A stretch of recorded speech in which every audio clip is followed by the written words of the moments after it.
साथियों, जय भीम, जय भारत, जय संविधान। मैं बहुजन Dastak news and constitution channel से गौतम रत्ना। और आज हमारे स्टूडियो में जो हमारे गेस्ट हैं वो हैं मिस्टर गौतम, जो दिल्ली से ही हैं और रहने वाले वो यूपी के हैं। और समाज को जागरूक करने के लिए, ख़ास तौर से बहुजन समाज को और बहुजन महिलाओं को और सभी देश की महिलाओं को जागरूक करने के लिए काफ़ी बड़ा अध्ययन करते हैं, बहुत सारी किताबें पढ़ते हैं। तो हमारे लगभग 2 महीने से टच में आए। तो आज एक बहुत ही इम्पोर्टेंट सब्जेक्ट पर हमसे बात करेंगे। और ये जो इम्पोर्टेंट सब्जेक्ट होगा, आप देख रहे हैं जल्दी में ही एक फेस्टिवल आने वाला है, रक्षाबंधन उर्फ राखी। तो उनका अध्ययन कुछ कहता है, जिस तरह से हमारी ऑफ कैमरा भी बात हुई है, वो कह रहे हैं कि ये हमारे कम से कम बहुजन समाज के क्या महिलाओं को ये मनाना नहीं चाहिए और इसकी कोई गहराई से लोग नहीं जानते हैं कि ये क्यों मनाया जाता है, क्या इसके पीछे रीजन है, क्या इसका कोई लाभ या हानि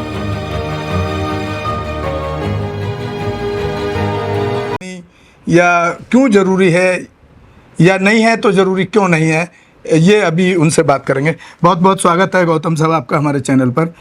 आप अभी देख रहे हैं, आप राखी आने वाली रक्षाबंधन बड़े एक हर्षोल्लास के साथ हर महिला इस फेस्टिवल को सेलिब्रेट करती है। और इवन देन की आई थिंक ये चलता है, फिर एक आध वीक बाद तक भी चलता है, Janmashtami and something. Yes sir. तो क्या अध्ययन है आपका, जिस तरह से आपने ऑफ कैमरा कहा कि ये बहन भाई का त्यौहार भी नहीं है और ये हमारे महिलाओं को नहीं मनाना चाहिए, क्या इसके पीछे क्या लॉजिक है आपके पास, तथ्य क्या है इसके? जी, लॉजिक ये है कि त्यौहार का मतलब होता है सर हमारी हार। जी, त्यौहार का मतलब होता ही यही है, हार, हमारी हार। क्योंकि जितने भी त्यौहार बनाए गए हैं वो हमारे हारों के ऊपर ही मनाया गया है। अच्छा, जितनी बार हम हारे हैं। तो फिर जिस समाज से आपकी बात कर रहे हैं, आप बौद्ध समाज की बात कर रहे हैं, आप बुद्धिस्ट हैं, तो ऐसे तो फिर जो बुद्ध जयंती है वो भी तो सेलिब्रेट करते हैं, बाबा साहब की जयंती भी सेलिब्रेट करते हैं। वो एक्चुअली वो जयंती करते हैं, लेकिन अब जो हम बाबा साहब की जयंती मनाते हैं या गौतम बुद्ध जी की जयंती को मनाते हैं, वो हम जब इतिहास को पढ़े, हम जाने, तब हम इस चीज़ को मनाना शुरू किए जी। उसके पहले तो हम नहीं मनाते थे ना। उसके पहले होली हो गया, रक्षाबंधन हो गया जी, खिचड़ी हो गया, बतेरे ऐसे त्यौहार हैं। हाँ, बहुत सारे, नवरात्रम हो गया, इस टाइप के त्यौहार मनाते थे जी, जी। और अभी हमारे समाज के बहुत लोग ऐसे हैं जो पिछड़े हैं, जिनको जानकारी नहीं है, अपने इतिहास के बारे में ही जानकारी नहीं है, वो लोग मनाते हैं। तो वैसे ही अभी जो मुश्किल से हफ्ता 10 दिन के बाद एक त्यौहार आने वाला है जिसका नाम है रक्षाबंधन जी। तो रक्षाबंधन का त्यौहार सर जो है वो हमारी हार के ऊपर ही है। किस तरह से, क्या हार है इसके अंदर? और एक्चुअल में रक्षाबंधन का त्यौहार जो है, ये भाई बहन का त्यौहार ना होकर के ये एक पति पत्नी का त्यौहार है जी। तो आप पहली बार ऐसे कोई नई चीज खोज रहे हैं? मैंने भी आज तक किसी ने तो मुझे बताया नहीं, ना किसी से ऐसा सुना है। एकदम सत्य है सर ये कि ये पति पत्नी। क्या तथ्य है आपका, वो बताइए। ये है कि क्या आप जानते हैं कि रक्षाबंधन का त्यौहार कब और किसने शुरू किया है? जी, किसने शुरू किया, बताएं, दर्शकों को बताएं। रक्षाबंधन का त्यौहार जो है, सबसे पहले इंद्र की बीवी ने इंद्र को बांधा था जी। और बांधा क्यों था? हमारे महापुरुष जो थे महाराजा बलि, उनको मारने के लिए। उसका रीजन ये था कि जब विदेशी आर्य लोग यहाँ पे आए तो हमारे पूर्वजों को उन्होंने मूर्ख बनाकर और धोखे से उनको मारने का काम किया। तब जो महाराजा बलि थे वो प्रहलाद भक्त के पोते थे जी। हिरण्यकश्यप को, हिरण्याक्ष को, वो उनके पूर्वज थे। उनको जब उनका इतिहास जाना और उनके बारे में जानकारी हुई, तो उन्होंने जब देखा कि हमारे पूर्वजों को ऐसे उन लोगों ने बेवकूफ़ बना के मारा है, तब महाराजा बलि ने क्या किया, इन विदेशी आर्यों को मारना शुरू किया।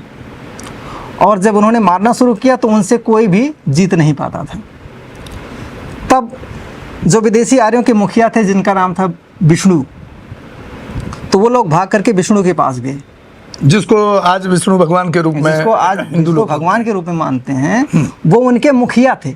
जैसे कोई राजा होता है या कोई पद होता है, तो उस टाइम वो उनके राजा जो थे वो विष्णु थे, उनके मुखिया।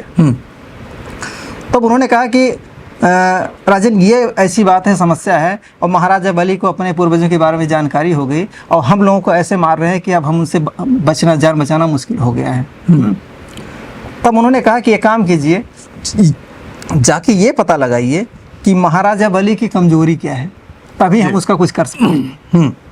तब उन्होंने अपने गुप्तचरों को भेज करके और ये पता लगाना शुरू किया कि आखिर महाराजा की बलि क्या है, वो कमजोरी क्या है और कैसे उसको मारा जाए। तो उनके प्रजा में जब लोगों ने उनके बारे में जानकारी करना चाहा तो प्रजाओं ने कहा कि हमारे राजा बहुत अच्छे हैं और हमारे राजा जो है, ऐसा राजा आज तक कोई हुआ नहीं है और हमें किसी प्रकार की कोई समस्या होने नहीं देते हैं। अगर किसी व्यक्ति को किसी सामान की ज़रूरत होती है तो उनके दरवाजे पर कोई भी चला जाता है तो खाली हाथ उसको वापस नहीं करते। मतलब कमजोरी भी नहीं, मतलब ढूंढ पाए। कोई कमजोरी उनको मिली ही नहीं जी। बहुत परेशान हुए, 2 4 10 दिन 20 दिन उनके कमजोरी ढूंढते रहे, लेकिन नहीं मिला।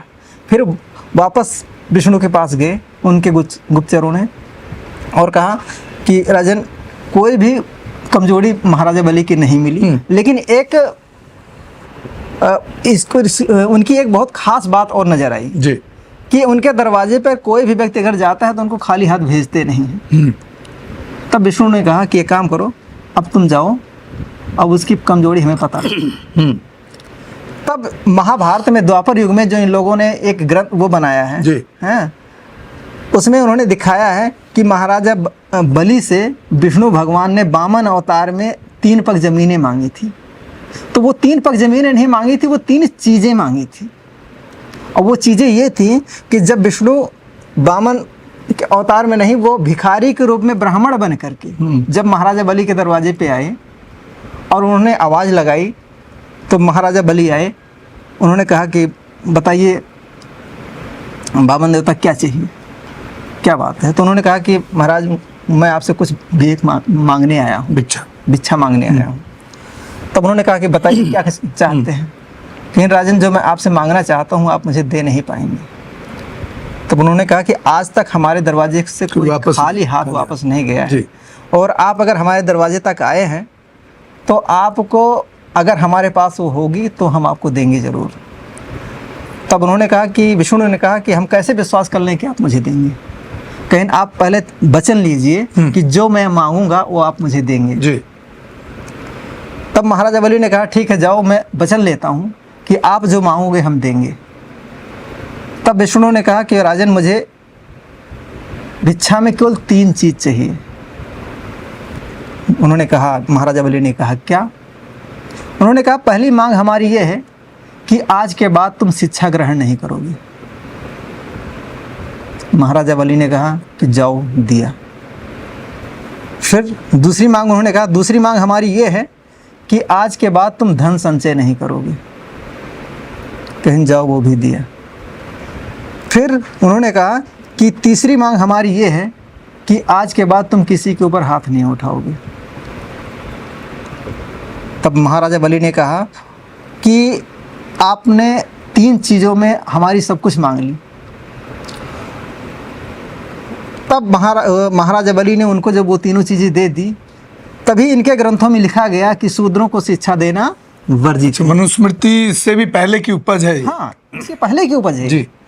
तब मनुस्मृति में, रामायण में, गीता में, हर जगह लिखा, सब जगह लिखा है। हाँ। और ये लिखा हुआ भी, प्रैक्टिकल में भी हुआ। प्रैक्टिकल वो सब एकदम साक्षात। महाभारत में चीरहरण हुआ, रामायण में सीता का कैरेक्टर परीक्षण हुआ, सब जगह हुआ। तो उन्होंने कहा, उसमें लिखा गया कि शूद्रों को शिक्षा देना वर्जित है।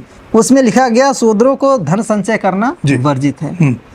जब कोई भी व्यक्ति, ब्राह्मण या जनरल कोई भी व्यक्ति उनको मारता था, शूद्रों को मारता था, तो हाथ ही जोड़ते थे कि मुझे माफ़ कर दीजिए, भले ही उनकी गलती ना हो। तो ये देन किसकी थी? महाराजा बलि की थी जी। और जब विष्णु ने वो 3 चीज़ें मांग ली, अब मुस्कुराते हुए विष्णु वहाँ से निकले और इंद्र के पास गए और बोले, जाओ अब महाराजा बलि को मार दो, अब वो किसी के ऊपर हाथ उठाएगा नहीं। तब सबसे पहले इंद्र की बीवी ने, रति ने क्या किया था, उनको इंद्र के हाथ में रक्षाबंधन बांधा था। और तब महाराजा बलि को इंद्र ने आकर के इनको महाराजा बलि को मारा था। तब से ये रक्षाबंधन मनाया जाता है। तो उनकी बीवी ने उनको रक्षाबंधन, ये धागा क्यों बांधा? बांधा इसलिए था, वो तो पत्नी थी। पत्नी इसलिए थी भाई, रक्षाबंधन जैसे बांधते हैं, बहन भाई को बांध, आप आज की डेट में मनाते हैं, तो रक्षा तो भाई की होनी चाहिए ना। और कहते हैं रक्षाबंधन भाई के हाथ में बांध दिए, और कह रहे हैं उन्होंने वो बलि को मारने जा रहे थे, तो उसकी सेफ्टी के लिए बांधा था कि ये धागा मैं बांध रही हूँ कि बलि चाहे कितना ही बलवान हो, कि तुम बलि को मार दोगे और तुम्हारा कुछ नहीं होगा। अब हालांकि जब उन्होंने, विष्णु ने सबसे अब उसका उल्टा होने लगा है। अच्छा। अगर आप सर किसी बुजुर्ग से, ये आपने कहा कोई रेफरेंस के लिए कोई किताब है? क्योंकि दर्शक इस पे सवाल करेंगे, दर्शक जानना चाहेंगे कि ये तथ्य आप कहाँ से लाए। ये जो है सर बुक है त्योहारों का रहस्य, रोशन बौद्ध का द्वारा लिखा गया किताब है। जिसमें त्योहारों, भारत के जितने भी त्योहार हैं सभी त्योहारों के बारे में उसमें लिखा गया है। और उसी में लिखा हुआ है ये।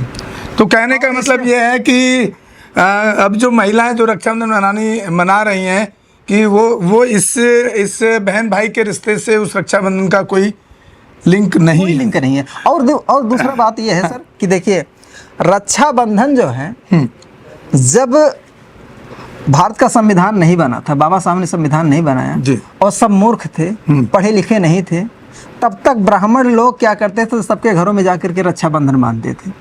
आप बुजुर्गों से पूछेंगे कि रक्षाबंधन पहले ब्राह्मण कौन बांधता था, तो वो बताएंगे कि रक्षाबंधन सबसे पहले ब्राह्मण आते थे, बांधते थे। तब ये बताइए सर, जब ब्राह्मण सबसे पहले रक्षाबंधन बांधते थे तो क्या वो सबकी बहन लगते थे जो आज रक्षाबंधन भाई बहन का त्यौहार बना दिए? सवाल तो बड़ा ही टेक्निकल है और वाजिब भी है। गौतम साहब का जो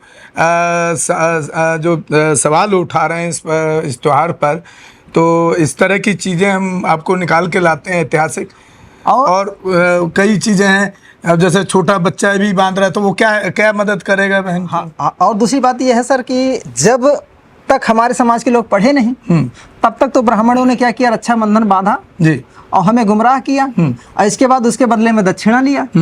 और जब बाबा साहब ने संविधान बनाया और संविधान में हमें सब हक अधिकार दिए, जो महाराजा बलि ने तीनों चीजें इनको दे दिया था कि आज के बाद हम धन संचय नहीं करेंगे, आज के बाद हम शिक्षा ग्रहण नहीं करेंगे, आज के बाद हम किसी के ऊपर हाथ नहीं उठाएंगे, तो बाबा साहब ने पुनः हमें वो तीनों चीजें फिर वापस दे दी कि जाइए खूब शिक्षा ग्रहण। संविधान में सब बराबरी का अधिकार दे दिया गया आपको, प्रॉपर्टी रखने का, एजुकेशन का, जो चीज़ें हमसे छीनी गई मनुस्मृति और धार्मिक ग्रंथों के माध्यम से, वो बाबा साहब ने हमको संविधान में देने का काम किया। और सर इसके बाद जब हमारे समाज के लोग पढ़ना शुरू किए और पढ़े, लोगों को जानकारी हुई, तब क्या किया, ब्राह्मणों ने सोचा कि अब तो ये गड़बड़ हो जाएगा, अगर ऐसे हम रक्षाबंधन बांधते रहेंगे तो पब्लिक सवाल करेगी कि आखिर ये भाई बहन का त्यौहार है तो ये पंडित लोग क्यों बांधते हैं। तो ब्राह्मणों ने दिमाग लगाया, उन्होंने क्या किया, अब रक्षाबंधन खुद बांधना बंद कर दिया और उसको भाई बहन की तरफ मोड़ दिया। ठीक, मोड़ इसलिए दिया ताकि हमारे समाज के लोग इसके बारे में उंगली ना उठाएं और सवाल ना करें। बहुत अच्छी जानकारी गौतम साहब ने दी। तो हम आपसे रिक्वेस्ट करना चाहते हैं कि अपने बहुजन समाज से, बहुजन महिलाओं से, कि एटलीस्ट कम से कम जो हिंदू फेस्टिवल हैं उनको मनाने छोड़ने का काम करें, क्योंकि बाबा साहब के पूरे जीवन संघर्ष का जो निचोड़ है और जो रिजल्ट है वो सिर्फ बौद्ध धर्म में दिया उन्होंने। उससे पहले उन्होंने कई लड़ाइयाँ हिंदुओं में रहते हुए लड़ी, कालाराम मंदिर आंदोलन, पानी पीने का आंदोलन, महाड़ तालाब किया, लेकिन कहीं पर भी वो सफल नहीं हुए, हिंदुओं में कोई सुधार नहीं हुआ। आखिर में उन्होंने इस धर्म को छोड़ने का फैसला किया। तो हम यही रिक्वेस्ट करना चाहते हैं अपने समाज के लोगों से कि जितना जल्दी हो सके उतना उस हिंदू धर्म को छोड़ने का काम करें, बौद्ध धर्म अपनाएं, बाबा साहब के रास्ते पे चलें। बहुत बहुत शुक्रिया आपका, बहुत बहुत धन्यवाद। इसी के साथ साथियों आपसे विदा लेते हैं। जय भीम, जय भारत, जय संविधान। मैं बहुजन दस्तक न्यूज एंड जो हमारे दोनों चैनल हैं, बहुजन दस्तक न्यूज एंड कॉन्स्टिट्यूशन, आप दोनों को ज़्यादा से ज़्यादा शेयर करें, सब्सक्राइब करें, और हमारे फेसबुक और इंस्टाग्राम पे जो है बहुजन दस्तक न्यूज, उसको भी फॉलो करें, और हो सके तो चैनल को एक आर्थिक सहयोग भी करें। इसी के साथ आपसे विदा लेते हैं। पूरे देश के अंदर जहां कहीं भी बहुजन समाज पर एट्रोसिटीज होती है, उस एट्रोसिटीज पर अगर वो व्यक्ति, वो परिवार मेरे पास तक पहुंच जाता है, जिन केसेज में मेरे फोन के जाने के बाद एक्शन हुआ, उस पर रेप केस तक है, कुल्हाड़ी से काटे हुए हमारे समाज के बहुजन समाज के लोगों को काटा गया, उन पर कार्रवाई कराने का काम किया। ऐसे सैकड़ों मनुवादियों को जेल भिजवा चुका हूं जो मेरे समाज पे, मेरी बहन बेटियों पर अत्याचार करते हैं। मेरे फिल्म प्रोडक्शन हाउस के अंदर अगर कोई आदमी इलेक्ट्रॉनिक मीडिया के अंदर जाना चाहता है या फिल्म लाइन में जाना चाहता है, उसको फ्री ऑफ कॉस्ट ट्रेनिंग में दे रहा हूं और देता रहूंगा। धर्म पढ़ाएंगे आपको, रामायण, महाभारत, गीता, बाइबल और कुरान। दोस्तों, आपको पढ़ना होगा भारत का संविधान। 1984 में काशीराम साहब को ज्वाइन किया मैंने, और उस टाइम मैं 9th क्लास में पढ़ता था। उनके उस रास्ते पे काम करता हूँ। सामाजिक आंदोलन चलते रहना चाहिए, राजनीतिक आंदोलन चले या ना चले। ना बिकता हूँ, ना मुझे कोई खरीद सकता है, ना समझौता करता हूँ। सिर्फ 18 घंटे काम करता हूँ। जब तक मेरे समाज के, बहुजन समाज के पीड़ित व्यक्ति को न्याय नहीं मिल जाता, तब तक मैं बाबा साहब के विचारों और संविधान पर चलता हूँ। 9810085714। गांव की घटना है, ठाकुरों ने राइफल से गोली चलाई, मारने का प्रयास किया, सिर्फ बारात चढ़त के ऊपर की, इस रास्ते से बारात नहीं चढ़ेगी, ठाकुरों का रास्ता है। सारे चैनल को बोला कि भाई स्टोरी चला दो, किसी कोई चैनल पे स्टोरी चलाने के लिए तैयार नहीं होगा। कौन से बहुजन समाज को न्याय दिलाने की बात कर? काशीराम साहब कहते थे कि मैं किसी की शादी में नहीं जाऊंगा, किसी के फंक्शन में नहीं जाऊंगा, किसी के घर नहीं जाऊंगा, ना शादी करूंगा, ना गए कभी। जो संगठन, जो राजनीतिक लोग चला रहे, वो अपने घर में पहले सुरक्षा और बंगला और पैसे का और बड़ी कार का इंतजाम कर रहे हैं। उस पर भी आपको सोचना चाहिए। फिल्म लाइन और इलेक्ट्रॉनिक मीडिया में इस समाज के लोग, जो पुअर सेक्शन है, पुअर कास्ट जिसको कहते हैं, SC ST OBC माइनॉरिटी, एक भी चैनल का कोई भी मालिक इस देश के अंदर आज तक नहीं है। क्यों नहीं है? हमारा चैनल